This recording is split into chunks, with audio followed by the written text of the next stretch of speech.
Hi dears, good morning. എല്ലാവർക്കും നമസ്കാരം. മൗനരാഗത്തിൻ്റെ ഇന്നത്തെ വിശേഷത്തിലേക്ക് എല്ലാവർക്കും സ്വാഗതം കേട്ടോ.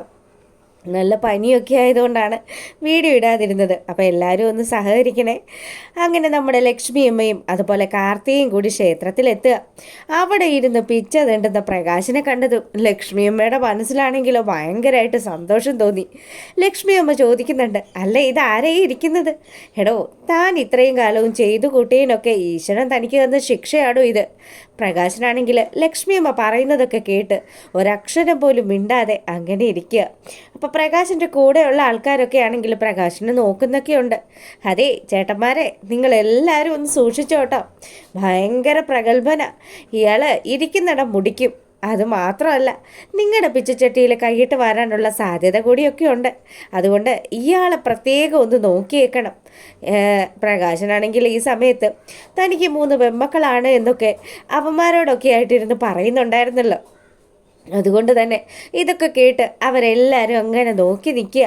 പ്രകാശൻ്റെ ഭാര്യയും പ്രകാശൻ്റെ മകളുമാണ് വന്നിരിക്കുന്നതെന്ന് ആ ചേട്ടന്മാർക്കൊക്കെ കാര്യമൊക്കെ ഏകദേശം പിടികിട്ടി.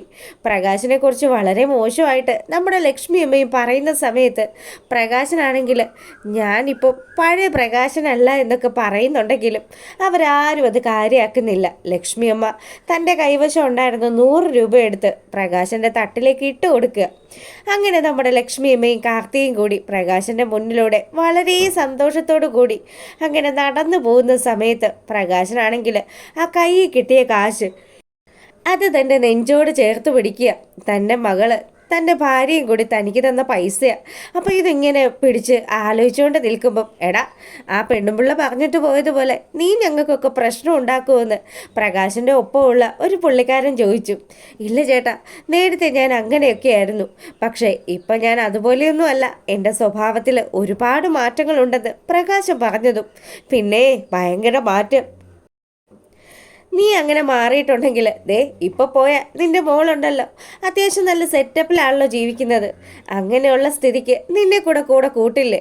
നീ മാറിക്കാണില്ല. പിന്നെ ആ പെങ്കൊച്ചു പറഞ്ഞതുപോലെ നീ ഞങ്ങളുടെ പിച്ചച്ചട്ടി കൈയിട്ട് വരാനാണ് ഉദ്ദേശിക്കുന്നതെങ്കിൽ പിന്നെ നിന്റെ അപ്പുറത്തെ കൈയും കാലും കൂടെയൊക്കെ ഞാൻ തല്ലി ഓടിക്കും. അതിനുശേഷം നിന്നെ മുന്നിൽ ഇരുത്തിക്കൊണ്ടായിരിക്കും ഞങ്ങളെല്ലാവരും കൂടി പിഷ തണ്ടാൻ പോകുന്നതെന്ന്. ഇത് കേട്ടപ്പോൾ തന്നെ പ്രകാശനാണെങ്കിലോ സങ്കടവും വരുന്നുണ്ട്. എന്തവസ്ഥയാണ് നമ്മുടെ പ്രകാശൻ്റെത്. പ്രകാശൻ അങ്ങനെ ആലോചിച്ചുകൊണ്ടിരിക്കുക. ഈ സമയം ആ ചേട്ടൻ പ്രകാശന് താക്കീത് കൊടുക്കുന്ന രീതിയിൽ, അതെ, ഞങ്ങളെല്ലാവരും കാര്യമായിട്ടാണ് പറഞ്ഞിരിക്കുന്നത്. നീ അധിക നാൾ ഇവിടെ ഇരുന്ന് പിച്ച് തണ്ടില്ല. എത്രയും പെട്ടെന്ന് നിന്നെ പോലെയുള്ള ഒരുത്തനെ ഞങ്ങൾ ഇവിടുന്ന് പാഴ്സലാക്കും. പറഞ്ഞാൽ കേട്ടില്ലെങ്കിൽ നേരത്തെ പറഞ്ഞതുപോലെ നിന്റെ മുട്ടുകാല് തല്ലി ഒടിക്കുമെന്നും പ്രകാശൻ്റെ അടുത്ത് പറഞ്ഞു. അങ്ങനെ ഇവിടെ ഈ കാര്യങ്ങളൊക്കെ നടക്കുമ്പം നമ്മുടെ ലക്ഷ്മിയമ്മയും അതുപോലെ കാർത്തികയും കൂടി ക്ഷേത്രത്തിൻ്റെ ഉള്ളിലേക്ക് കയറി. അവിടെ ചെന്നതും ഭഗവതിയെ മനസ്സിൽ വിചാരിച്ച് നല്ലതുപോലെ അങ്ങ് മനസ്സൊരുക്കി പ്രാർത്ഥിച്ചു. ഇത്രയും കാലവും എന്നെയും എൻ്റെ മകളെയും കണ്ണീര് കുടിപ്പിച്ചവൻ, അവനെ എൻ്റെ മുന്നിൽ ഈ അവസ്ഥയിലിരുത്തി കാണിച്ചു തന്നല്ലോ ദേവിയെന്ന് ലക്ഷ്മി അമ്മ പ്രാർത്ഥിക്കുമ്പോൾ കാർത്തികയാണെങ്കിലോ അവളുടെ മനസ്സിലുള്ള കാര്യങ്ങളും ഒക്കെ പ്രാർത്ഥിക്കുക. അപ്പോൾ ദുഷ്ടനെ പന പോലെ വളർത്തിയെങ്കിലും ആ ദുഷ്ടനെ ഇപ്പോൾ ഇങ്ങനെയുള്ള ഒരു കുഴിയിൽ കൊണ്ടുപോയി ചാടിച്ചല്ലോ. ഇനി അയാൾ ദേവിയുടെ മുന്നിലിരുന്ന് പിച്ച തണ്ടട്ടെ.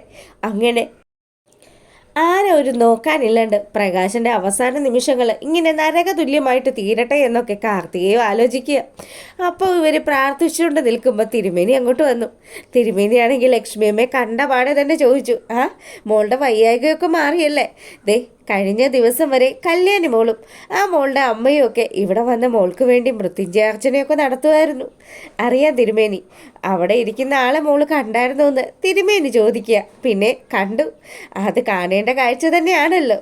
ഇത്രയും കാലവും ചെയ്തിരുന്നതിനൊക്കെ ഉള്ള ശിക്ഷ ഈശ്വരനെ കൊടുത്തിരിക്കുന്നത്. അതുകൊണ്ട് തിരുമേനി അതൊന്നും കണ്ടാലൊന്നും ഞങ്ങളുടെ മനസ്സിൽ സങ്കടമൊന്നും തോന്നില്ല. അതെ, അയാളിപ്പം മാറി തുടങ്ങിയെന്നൊക്കെ പറയുന്നുണ്ട്. എവിടെ നിന്ന് മാറാനാ തിരുമേനി? അയാളുടെ സ്വഭാവം ഒന്നും മാറത്തില്ല എന്ന് പറഞ്ഞ് കാർത്തികയും ലക്ഷ്മിയമ്മയും അവിടെ നിന്ന് ഇറങ്ങുക. അതിനുശേഷമാണെങ്കിൽ അവർ നേരെ വന്ന് കാണുന്നത് നമ്മുടെ കല്യാണിയുടെയും കിരണിൻ്റെ അടുത്തേക്ക്. അപ്പോൾ അവർ ചോദിക്കുന്നുണ്ട്, എന്തോ ഒരു കാര്യം പറയാനുണ്ടെന്ന് പറഞ്ഞല്ലോ. അതെ എൻ്റെ മോളെ, ഒന്നും പറയണ്ട. നമ്മളെയൊക്കെ ജന്മ നമുക്കൊക്കെ ജന്മം നൽകിയ ആ മനുഷ്യനുണ്ടല്ലോ പ്രകാശൻ, അയാൾ അമ്പലനടയിലിരുന്ന് തെണ്ടുക. അത് കൊള്ളാമല്ലോ കല്യാണി. അങ്ങനെയാണെങ്കിൽ ആ കാഴ്ച കാണാൻ നമുക്കൊന്ന് പോകണ്ടേ? എന്തിനാ കിരണേട്ടാ നമ്മൾ അങ്ങനത്തെ കാഴ്ചകളൊന്നും കണ്ട് സന്തോഷിക്കണ്ട. ഇനിയെങ്കിലും അയാൾ ചെയ്തു കൂട്ടിയതിനൊക്കെ അയാളുടെ മനസ്സിൽ ഒരു നന്മ ചിന്ത ഉണ്ടാകുകയാണെങ്കിൽ ഉണ്ടായിക്കോട്ടെ എന്ന് കല്യാണി പറയുക. അയാളെങ്ങും മാറുന്ന ലക്ഷണമൊന്നും ഇല്ല മോളെ.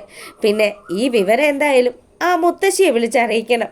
മുത്തശ്ശിയാണല്ലോ അയാൾ അമ്പലത്തിൽ പോയിരുന്ന് പിച്ച തന്നേണ്ടി വരുമെന്നൊക്കെ ആദ്യമായിട്ട് പറഞ്ഞത്. അതെ അതെ, അത് ശരി തന്നെയാ. എന്തായാലും കല്യാണി, ഞങ്ങളങ്ങ് പോവാ. നീയും അതുപോലെ കിരണും ഒക്കെ ഈ വിവരം ഒന്ന് അറിയട്ടെ എന്ന് വിചാരിച്ച് ഞാൻ വന്ന് പറഞ്ഞതാണെന്ന് നമ്മുടെ കാർത്തിക പറയുക. ഞങ്ങളെ ഇപ്പൊ വീട്ടിലേക്ക് പോവാ. ഉച്ചയാകുമ്പോഴത്തേക്കിനും കല്യാണി നിന്റെ വീട്ടിലേക്ക് വരാമെന്നും പറഞ്ഞ് കാർത്തികയും ലക്ഷ്മി അമ്മയും അവിടുന്ന് പോകുന്ന സമയത്ത് നമ്മുടെ കിരണും കല്യാണിയും കൂടിയാണെങ്കിലോ ഈ വിവരം മുഴുവനും മൂങ്ങ മുത്തശ്ശിയെ വിളിച്ചറിയിച്ചു. അപ്പം മൂങ്ങയ്ക്ക് വലിയ സന്തോഷമായിട്ടോ. മൂങ്ങയാണെങ്കിൽ നേരെ പോയി വാർഡനെ കണ്ടു. എന്നിട്ട് അവരോട് പറഞ്ഞു, അതെ സാറമ്മ, എനിക്കൊരു സ്ഥലം വരെ പോകണമായിരുന്നു. എവിടെ പോകാനാ മുത്തശ്ശിക്ക്? അതെ, എനിക്ക് അമ്പലനടയിലിരുന്ന് പിച്ച തണ്ടുന്ന ഒരാളെ കാണാനുണ്ട്. അമ്പലനടയിലിരുന്ന് പിച്ച തണ്ടുന്ന ആളെയോ? അതെ, ഒരു കാര്യം പറഞ്ഞേക്കാം, അങ്ങനെ ആരെയും ഇങ്ങോട്ട് വിളിച്ചോണ്ട് വരരുത് കേട്ടോ. എൻ്റെ പൊന്നു സാറേ, ഒരു കാരണം വെച്ചാലും ആ ആളെ ഞാൻ ഇങ്ങോട്ട് കൂട്ടിക്കൊണ്ട് വരില്ല. അല്ല, ആരാണ് പിച്ച തണ്ടാനിരിക്കുന്നത്? എനിക്ക് വേണ്ടപ്പെട്ട ഒരാൾ തന്നെയാ, എൻ്റെ മകൻ പ്രകാശൻ.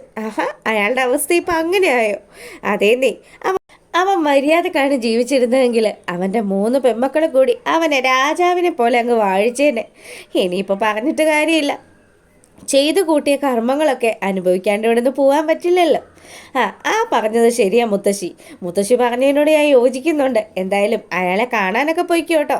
പക്ഷേ ആ സാധനത്തിനെ കൂട്ടി ഇങ്ങോട്ട് വരരുതെന്ന് മൂങ്ങ മുത്തശ്ശിയുടെ അടുത്ത് ആ മേഡം പറയുക.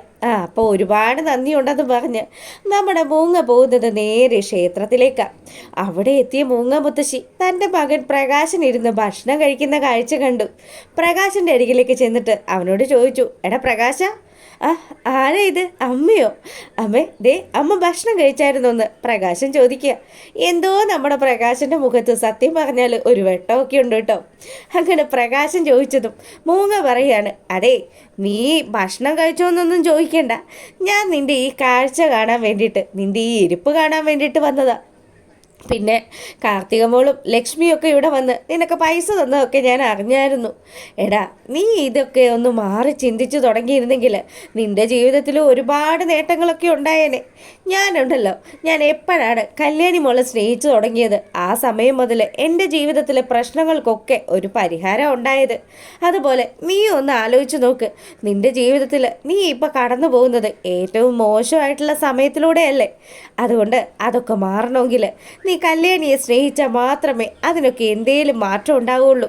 നീ നിന്റെ ഭാര്യമാരോട് ചെയ്ത ക്രൂരതകൾക്ക് അപ്പുറമാണ് ആ കല്യാണി എന്ന് പറയുന്ന കുഞ്ഞിനോട് ചെയ്തത്. അപ്പോൾ ഇതൊക്കെ കേട്ട് അപ്പുറം ഇരിക്കുന്ന പിച്ചക്കാരന്മാരൊക്കെ ചോദിക്കുന്നുണ്ട്, എന്താ അമ്മ, എന്താ പ്രശ്നം? അതെ, ഇവന് സംസാരശേഷിയില്ലാത്ത ഒരു മോളുണ്ടായിരുന്നു, കല്യാണി. ആ കല്യാണിയുടെ മുഖം പോലും ഇവന് കാണുന്നത് ഇഷ്ടമല്ലായിരുന്നു. ഒരു ഘട്ടം വരെ ഇവനെ അങ്ങനെയാക്കിയവൾ ഞാനായിരുന്നു. പക്ഷേ ഞാനും മാറി ചിന്തിച്ച സമയത്തും ഇവൻ അതൊന്നും മാറി ചിന്തിച്ചിട്ടേയില്ല. ഇവന് ആ സമയത്തും കല്യാണി മോളെ വെറുത്തുകൊണ്ട് തന്നെ ഇരുന്നു. എന്നാൽ കൂട്ടത്തിലെ ഏറ്റവും മനസാക്ഷിയുള്ളതും ആരോടും സ്നേഹമുള്ളതും കല്യാണി മോൾക്ക് തന്നെയാണ്. അങ്ങനെയുള്ള ആ കുഞ്ഞിനെ ഉപേക്ഷിച്ച് ഇവൻ ആ ദുഷ്ടനായിട്ടുള്ള വിക്രത്തിൻ്റെ പുറകെ പോയി. അവൻ ഇച്ചിരി സ്നേഹം കൂടുതൽ അവൻ്റെ മോനോടായിരുന്നു. ആ മോനാണെങ്കിൽ ഏറ്റവും വലിയ ക്രിമിനലും. നീ മാറി ചിന്തിക്ക് പ്രകാശ എന്ന് പറഞ്ഞ് പ്രകാശന് താക്കീതും കൊടുത്ത് നമ്മുടെ മുത്തശ്ശി അവിടുന്ന് പോവുക. പ്രകാശൻ അങ്ങനെ ഇരുന്ന് ആലോചിച്ചു. ആ ഒരു സീൻ കഴിയുമ്പോഴാണെങ്കിലോ പ്രകാശൻ നേരെ ജയിലിലെത്തി വിക്രത്തെ കാണുന്ന കാഴ്ച നമ്മളെ കാണിക്കുന്നത്. അങ്ങനെ വിക്രം ചോദിക്കുന്നുണ്ട്, താനായിരുന്നോ? താനിതെന്തിനാടോ എന്നെ കാണാൻ വന്നത്? എടോ, താനേ ഞാൻ പറഞ്ഞ് എന്തെങ്കിലും കാര്യങ്ങൾ ചെയ്തായിരുന്നോ? അവളന്മാരെ ആരെങ്കിലും താനങ്ങ് തീർത്തായിരുന്നോ? എടാ, എന്താ നീ ഈ പറയുന്നത്?